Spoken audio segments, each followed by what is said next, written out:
innovators. I'm Todd and welcome to the Bridging the Gap podcast sponsored by Applied Software. You're invited to join our MEP and construction innovation adventure with the mission to propel this great industry forward. My guest today is Michael Glatt. He is the Vice Chairman, North American Head of Project Management at MACRO, a Savills company. With over 40 years of industry experience, he has an extensive array of projects and accounts ranging from commercial, large-scale towers and campuses to various nonprofit assignments.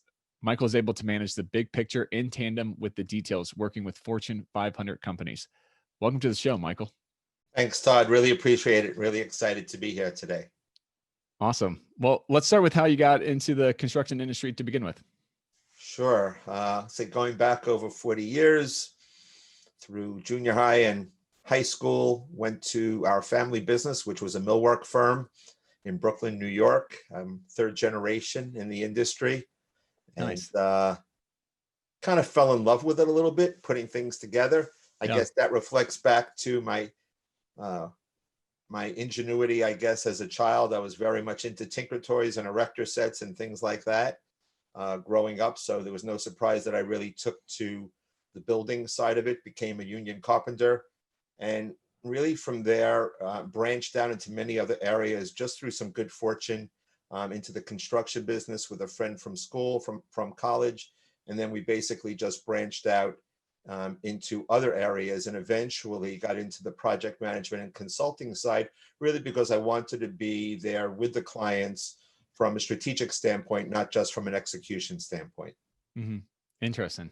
Well, want to pick your brain some on all that experience and really how you lead through disruption. You know, obviously this year has been kind of a crazy year with a whole host of unexpected events and pretty heated public debate going on.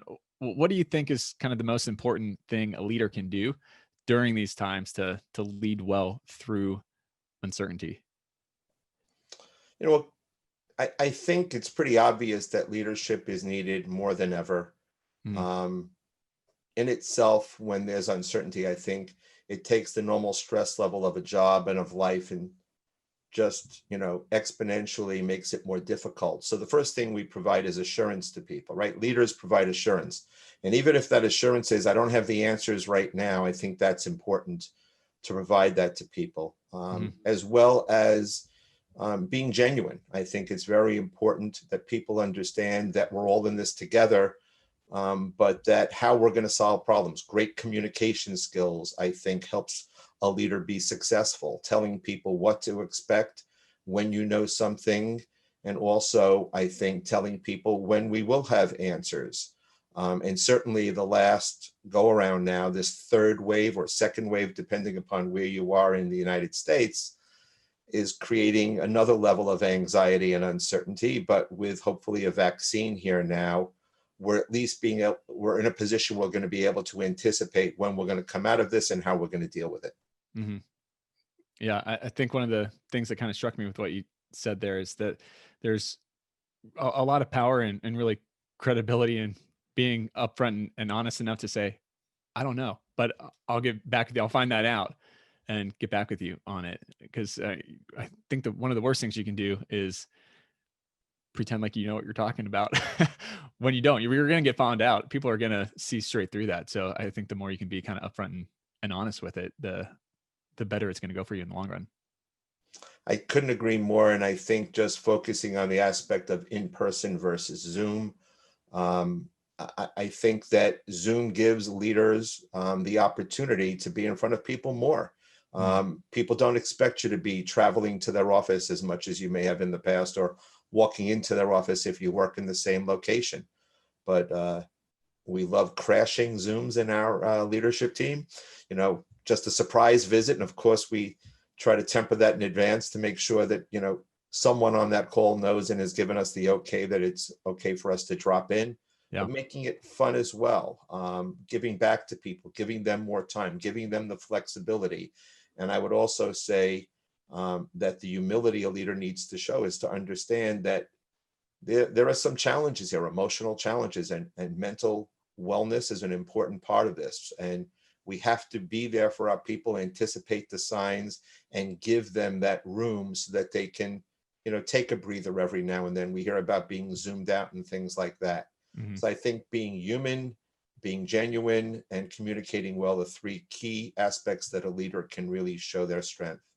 Oh, for sure. Yeah. I like to say that you should get to know the person behind the employee and really know who they are outside of work. And I think that helps you get to put them in their sweet spot in work, but it also makes it more relatable. So when they're having a tough time or they're going through something hard mentally, they're more willing to share and be open and vulnerable with you if they really know that you care about them more than just what they do in their day-to-day job. Interesting that you brought that up. One of the sayings I heard recently by a very smart person in the business world was, for a leader, it's no longer enough just to show up. Showing up is not good enough anymore, being a leader. Mm-hmm. And part of that is also showing that you're human. When you're struggling and saying that, when people say to you, how you doing? Typical leader says, couldn't be better. Another day in the park. As well as, to be honest, to say, wow, today was a tough day, had to make some tough decisions, or really trying to figure out, based upon whatever it is that's happening. And people see that side, and then they feel that it's okay for them to also, have challenges, etc. So showing your human side while also being very present are key attributes right now that we can all learn from. Yeah. It's kind of the difference between being a leader and a supervisor. Well said, Todd. When you're thinking through kind of the different expectations, is there a difference or should there be a difference between how you're thinking through a leader, an individual leader versus the company as a whole?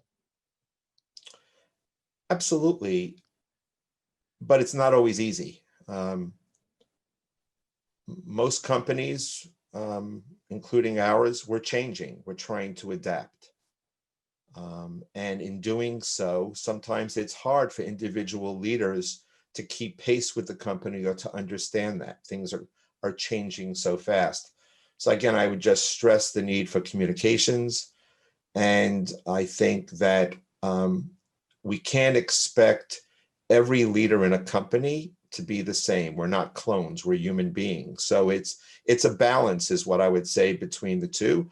I think that a great company is made up of diverse leaders in skills, in backgrounds, in what they bring to the table. If everyone's an aggressive personality, it's probably not going to make for a great leadership team, but you want to balance one another. You shouldn't leave it up to the HR leader to be able to manage your people and to get to know that person behind the job role, as you had said. Yeah. So let's kind of zero this in on the AEC industry. So it seems that the industry as a whole is kind of in a race for everything throughout the entire life cycle of the project, and there's stiff competition no matter where you are.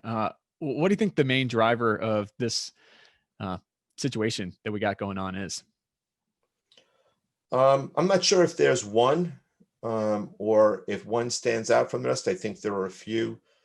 First of all, technology we know is taking over every aspect of the world, the economy, the stock market, we know that. And that's where the growth is more than anywhere else. So technology in the AEC industry is a contest primarily because we're not on any unified platforms.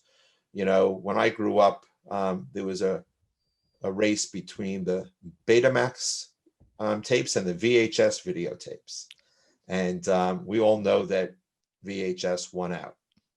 And then after that, it was all other types of technology. And when it came to software, it was not only that the desktop technology, which was a PC technology at that time, came out, but that Apple had to adapt its technology to speak to the desktop, if you remember PC technology, and even now between Android and iOS.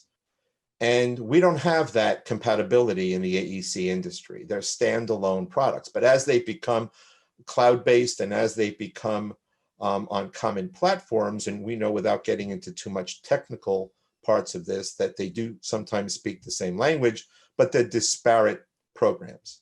So if you and I are going to build a company together in the AEC industry, we're builders, consultants, architects, engineers, technology, furniture vendors, whoever it is, we're not on a common platform. Everyone is working off of a different platform.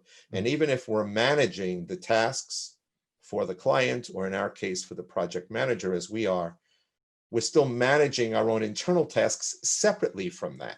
It's not seamless, and it's silly. So we have to do better about that. I hope there is further consolidation in the industry. I know you and I have, discussed offline about Procore and other programs, and that's great, right? So I think we have a long way to go, but the reason that we're not where we need to be is primarily because there's too much that's being offered, and clients are not on common platforms. Final point is that competitors in the same niches within the industry, or within different disparate groups, it could be the contractor and the designer, we need to work together. BIM is just an excellent example. You're mentioning about Autodesk, et cetera, but clearly the integration of BIM on a common platform that we can design, plan, and then monitor the construction and do closeout all through one program, that in itself will be a big victory. Mm-hmm. Yeah, for sure. I think one of the issues that has been plaguing the industry for a long time is on the communication side. How do you get all the different stakeholders to actually talk to each other in a way that the other stakeholder can understand and have that buy-in?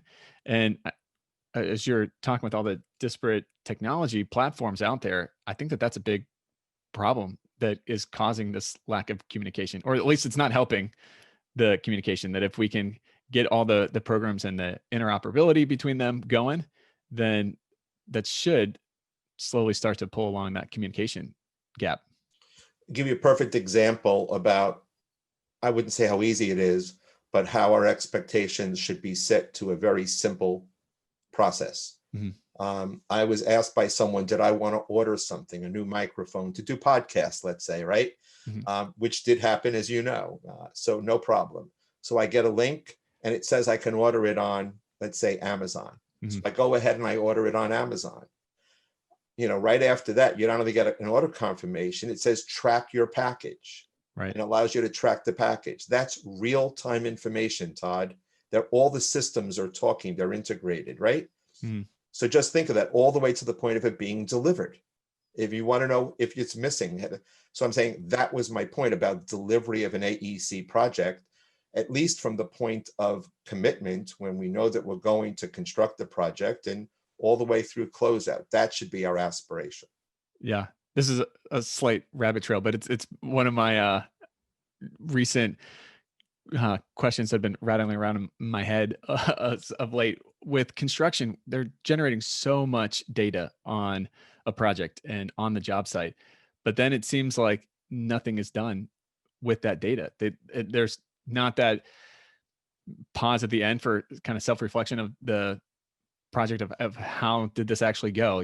They might look at the bottom line financials, but that only tells a little bit of the story. What was it on the labor side, or what was it on the scheduling side? Like how are you actually leveraging the data that you are creating? And right now, I think construction as a whole, and AEC more broadly, is not doing a great job at taking advantage of the data and using that to streamline the next project. I couldn't agree more. And why don't we use a real example, not of the microphone tracking, but of lighting. Lighting on a project. It could be residential, commercial, et cetera. We all know that there is a value to all aspects of the supply chain of lighting. Certainly the lighting manufacturer and installer, right? Mm-hmm. The licensed electrician to install it, but all the way back to the people who design the lighting and then specify the lighting and then warehouse the lighting, the distributors, everyone along that chain, right? That supply chain, they all have value. Why, when you ask me, where is the lighting, which always seems to be a question on a job, no matter what, why is it just not where it really is? Why are there still in 2020 4 phone calls that have to be made and then to say, show me the piece of paper? Right. I'm just saying it's silly. Yeah. Well, because it's on a piece of paper somewhere and not being tracked. So Like, we can do better. In fact, I'm a little bit older than you. I'm leaving it to your generation to fix this, Todd. we'll pick up that mantle. This is, I'm going to solve this data thing. It's driving me crazy the last couple of weeks of when I'm thinking through, like, why are we not taking advantage of this? Is just seems so silly to me. Yes, I hear you. Well, ideally, how do you think the industry should operate instead? Well, there are new technologies coming out. I think part of this is maybe we just need to know that we're on track, and when some of these technologies will be out, more than the fact that they're already here. Some of the technology, it really varies. I know I'm very interested and passionate about a technology within prop tech. As an example, not on the property management side, but on the AEC side. There's a technology, obviously, with drones going to the job site. You've heard about, quartz camera technology that picks up whether the concrete has already reached the point that it can be inspected and whether any defects. One of the technologies I'm passionate about in particular is from a company called Avere. And Avere, working with the CEO, and in fact, I've sat and worked with them in an advisor capacity as well. They have gone out to be able to work with the BIM technology and with drones, determine the accuracy of what is being built and as-built drawings. And with that technology and with algorithms, they're able to take as-built conditions and download them and compare as-built actually to what was designed and create a report for that. So that's pretty advanced. Yeah. And although I can't divulge the names of their clients, but I could tell you they rank within the top 10 tech companies in the world who are building out their projects and using technology like this to plan and audit their projects. Well, that in itself is a great sign that you can bring all of this together. Yeah, for sure. Yeah. We've talked about this before, but would love to get you to expand on it some. There's going back to kind of so much competition happening in AEC. Are firms really just kind of fighting over the margins instead of allowing themselves to be more innovative and take that technology centric approach like what you just described? That word innovation, something new. Is it really new? Or should innovation really be just being different? Again, how do you want to define the threshold for innovation? So I'm not really sure. I'm not really sure what could be done. I don't want to be critical, in other words, of what people are doing. But clearly, I think this goes back to one of your first questions about the race, right? So maybe, in fact, why don't you re-ask that in a way to maybe carve out a specific area that I could help comment on, rather than in general about differentiating innovators. Yeah. So there's so much competition happening in the AEC space. So what should technology's role in AEC be to really kind of help push people more to that kind of innovative technology process, like what you were explaining about with all the drones and everything like that, and instead of just getting trapped in the same status quo that they are in right now? Great. So I can translate that right back to the issue of competing for the same margins, et cetera, and lowering. Absolutely. I think there is a foolish attempt by people to say they're doing something smarter or faster or better or less expensively, rather than really trying to be truly innovative. And that's why I struggle with the idea of innovation. Is I don't necessarily think that something is really innovative as much as often it's just the evolution of something. When you get a new app on your phone, and let's say I use iPhones as technology, my technology base, when I get a new download of iOS, I don't say, wow, that's innovative, but it does a lot more and a lot differently than what I had 6 months ago, is my point. Right. And I think the key here is a lack of collaboration, Todd. That when you work in Europe, competitors sit together regularly to build these platforms and to help advance how they deliver their services. And here, we're siloed in the United States mostly, because we look at that that difference, what we know that others, we don't want to share that information, right? So that's our unique knowledge, our unique advantage by being able to do something differently. And one of the examples I would give to you in the AEC industry is that if you took all of the software platforms, each one which is different from another, and you created benchmarks for what standards these software platforms would need to be, I think we'd be in a much better position for everyone to work together to meet those standards. But that takes away from the competitive advantage. So there's really no incentive for people to share that information. Instead, it becomes copycat. Mm-hmm. Yeah, I mean, I agree with that. I think that there's maybe another component to that as well, that the contracts here in the States are built in a way that really disincentivizes collaboration, and instead it's they write the contracts in with the expectation that somebody's going to do something wrong or somebody's going to sue somebody else, and so there's so much language in there of protecting themselves that it doesn't really allow an environment for collaboration to foster. Everybody gives lip service that they want to collaborate more, but if the structure of the agreement is already kind of baseline assumption that somebody's going to screw something up, it puts a really big hindrance on being able to honestly and authentically collaborate with each other. You are so right. And you should come to my side of the table for some discussions about that. But indeed, the service part is the most important part of a project. Mm-hmm. And yet many times what's sought after is to lower that margin. And interesting, are you really asking for less service? Are you asking people to do work in less time than the people that you educate tell you? One of the scariest things is that when many times on projects, companies go out because they know they need expertise that they don't have. Mm. And where I mentioned before that you are so right, Todd, is that they go out and then they bring those people to the table and they often tell those people at the table how to do their jobs. Right. and typically the people around the consultants are around to say, but didn't they just tell us they needed us to tell us how to do this? Makes a lot of sense, right? So a contract, just as an example, an agreement, in my mind, should always have expectations and clear expectations, and they certainly can have penalties and rewards, but it should be able to create the opportunity for the people to excel and to be innovative, to your point.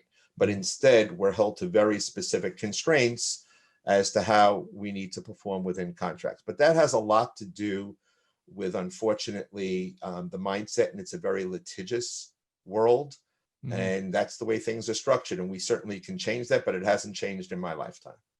Yeah.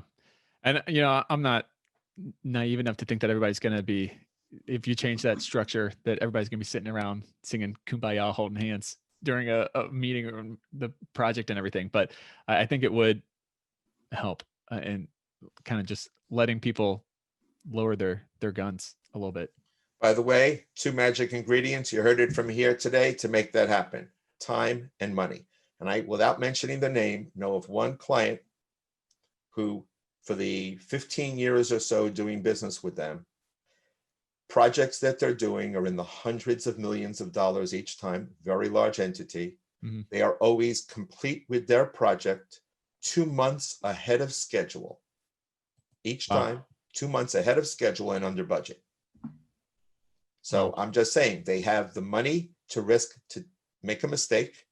They are very well, their endowment, put it this way, their endowment is very large. They have the ability to make mistakes. They know how they want things. They allow innovation, and they build that into the schedule. So it's possible. Yeah.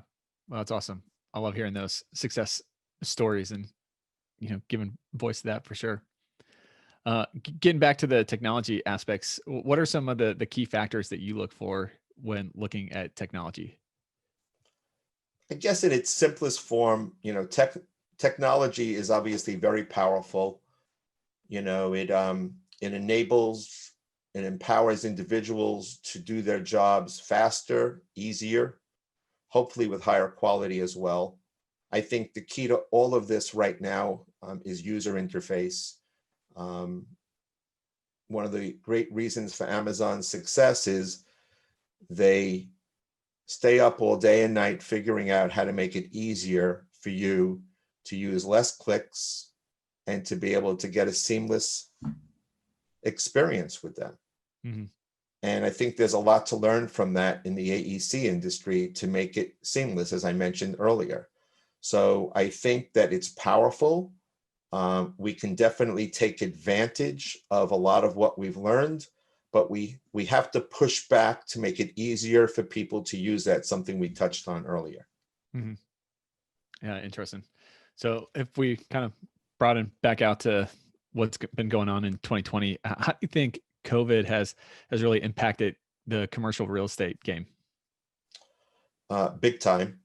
I think it's forced everyone to rethink the workplace from a design and a user experience standpoint.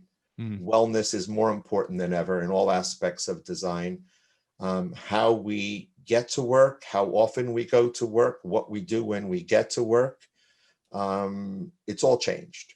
And certainly the projects, the buildings that are being developed now are going to have to take these things into consideration. The existing buildings will likely need to adapt and be retrofitted. And in some case, there'll be some adaptive reuse. We see it going on right now. We saw it going on through COVID. But this is everything from the HVAC systems, as we know, the filtration, the quality of the water, how much airspace we give to people, how much amenity space we give to people, and certainly far less density than we've seen things migrating to be a very dense workplace over the last 10 years. Things are going to go back in the opposite direction now. Mm-hmm. Yeah. What do you think technology's role really should be then in that user comfort level in the building moving forward? Want to make an investment with me? Let's do it. Okay, I'll give you one idea today.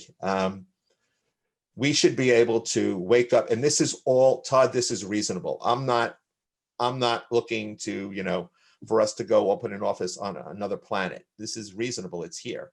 Back to a lot of the things that you've asked today is, why can't we do this? We can do this. You wake up and you have an app on your phone that tells you anything you would want to know about the place that you can go to work, which is whether it's air quality, temperature, where you can work, assuming we're all going to an agile office environment, or certainly more agile, less assigned space and more of a clean desk policy to go through that. But everything you'd want to know, open space, conference rooms, what you can book, everything should be on an app, right? Even to the point, if there's a waiting line in your lobby, how long the waiting line is, how long the queue is. If we can do it in Disney World to know how long the line is, why shouldn't you be able to do it there, correct? Mm-hmm. And certainly right now, until we get through the vaccination period, and until we get through probably a year after the vaccine is widely distributed, to know if there are any cases in the building, something like that. But it could be parking spots in the building, whatever it is that you need to know about the building. But when you get to the building, that same app should be able to tell you about the amenities in the building and anything else you need to know, this, or the food line, to be able to order food right from there. It should all be able to be within one app. Ironically, this is available from a building management standpoint. So a building owner, a landlord, typically through a BAS, BIS, BMS system, is able to know the functions within the building and what's going on. And there's a long way to go, but it's far more advanced than providing the user experience and user interface app that I described prior to that. Mm-hmm. Yeah, I think it goes back to what we were talking about earlier with these projects create just a vast amount of data that you can use for the whole life cycle of the project. And so it's really getting that data and how do you harness that and leverage it and then connect it to all these other sources. What do you think the timeline really is for actually reaching this kind of level of technology, connectivity, and adoption? I think we're just about there. I've seen some companies who have developed their own app. I've been amazed by it, how they've been able to introduce this because they own the building, so they're able to provide that from a user standpoint. And I've certainly seen my share of smart buildings.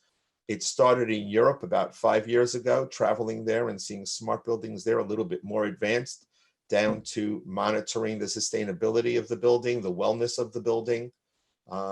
And I think it's here. I think it's a matter of, until there's a demand for it here, it may not be widely applied, but I don't think the technology has a long way to go. I think the technology is here. It's just there needs to be a demand for people to make that investment. Right.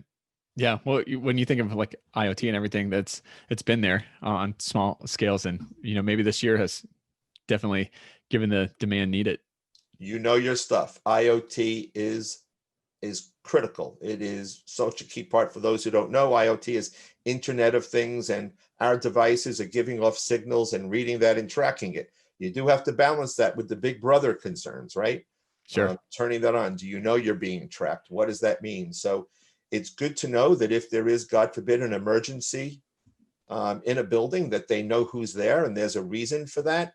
On the other hand, does someone get to know that you just went to the meditation room because you're having some concerns, or for a mother going to a birthing room, or Right. somewhere else, or going to the clinic, which is a violation of HIPAA, to know that you went to the clinic, and now, is that information private information or not? So we just have to be careful that we use the data to the benefit of everyone, but that we're also very mindful of privacy issues. Yeah. Yeah. Couldn't agree more there, for sure. It's always a little weird and disarming when Apple, or you pull up your iPhone and all of a sudden it's telling you 20 minutes to this location. I'm like, it's not even on my calendar. This is how does that know? Either that, or a great story is, I'm in the kitchen the other day with my better half, Joanne, and we were talking, and she orders these aluminum pans that she's going to use for Thanksgiving. And she just said, "Did you order aluminum pans?" And Alexa came back on and said, "The aluminum pans were ordered and will be in blah, blah, blah." That was creepy, Todd. Oh, yeah. Yeah. No kidding. No kidding. But they're not listening at all. Don't worry. Exactly. What do you think one of the biggest kind of misconceptions is, from your opinion, of the construction industry?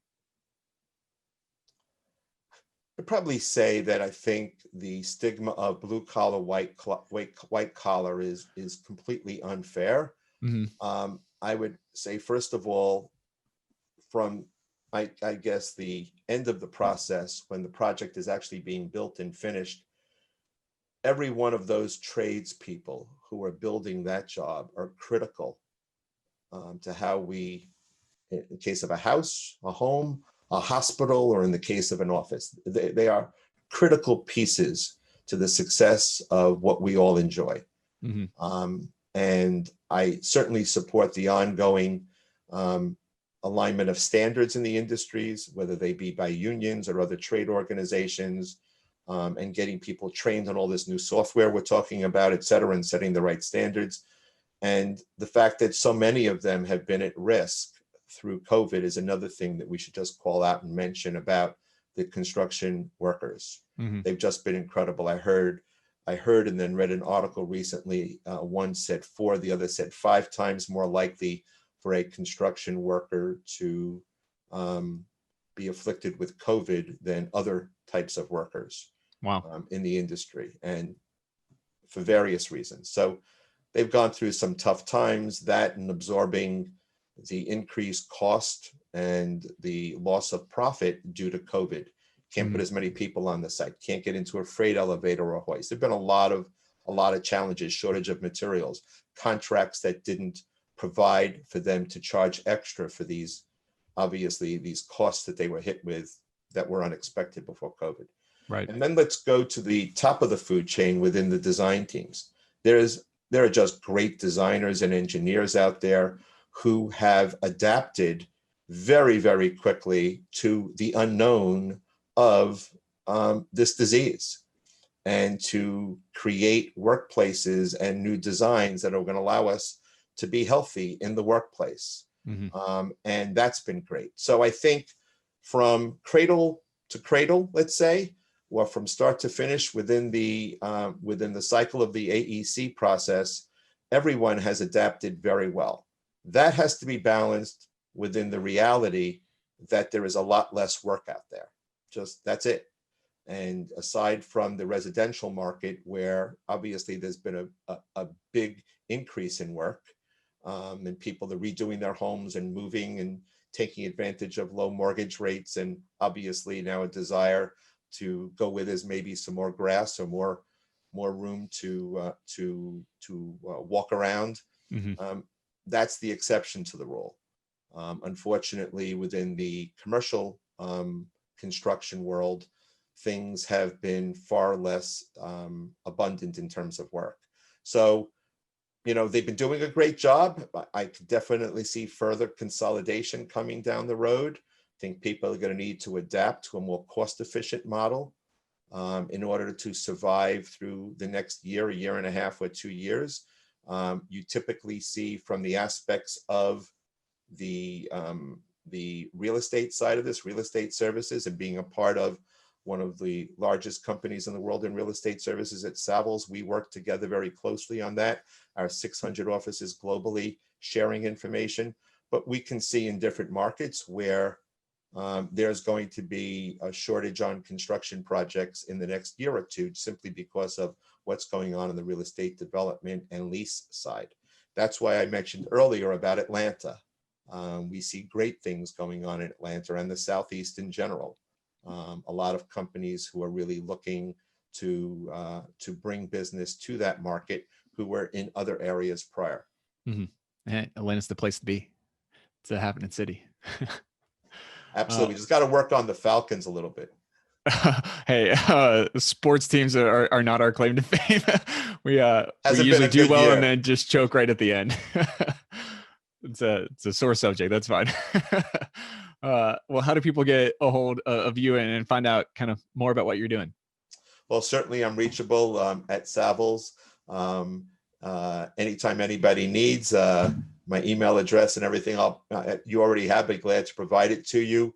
Have a team of over 200 people across North America servicing our clients, along with another 700 on the real estate services side. We're looking to help anybody who is looking to either gain more knowledge or to talk about any specific project to the best we can. So we're here to share our knowledge. It doesn't have to be about a transaction. If we can help anybody in any way, we'll be glad to do so. Awesome. And last question I asked my guests, and in light of our conversation earlier, I'm really interested in your answer this time. What does innovation mean to you? Well, if you remember earlier, I had said that I think innovation to me is different than it is to others. It's about being different more than it's always making something new. And I would just say to you that to me, innovation is, in my world right now, innovation means being a better leader. And it's something that you spoke about earlier. And in thinking about that and listening to some of your other podcasts, somehow I was drawn to a quote by General Schwarzkopf, who years ago made a statement about leadership. And if you remember, at least from my time, he was a great leader. And just reading to you that quote, it's leadership is a potent combination of strategy and character. But if you must be without one, be without the strategy. So I think to be innovative, it's about listening. That's my bottom line. Being innovative means listen. And if we listen and we learn, I think what's different is instead of everybody rushing to be the first one to speak, I think we can all collaborate together to make this a much better industry and probably a better world as well. So instead of necessarily, let's all congratulate one another, Todd. Let's congratulate one another for their job, even if they're a competitor, is an example of what I'm saying. Yeah. Love that. I think that there's power for sure in listening to understand. What you said reminds me of a quote my my mom always used to say, and still does all the time, is he who speaks first loses. And so there's power in listening to the other person before you start talking and just giving your opinion, because you're going to learn something from talking to whoever. Your mother said a very wise thing. Yeah, I'll leave. She's a wise lady. Exactly. And I will leave that with one thing, honoring your mother. And that's the statement that in order to drive innovation, you have to value people in order to drive change. Yeah, absolutely. Innovation is going to be, you have to value people. That was my point earlier. Awesome. Well, that's a great way to end it. Thanks so much for coming on the show. I really enjoyed the conversation. Thanks so much, Todd. Really appreciate it. Have a great day. You too.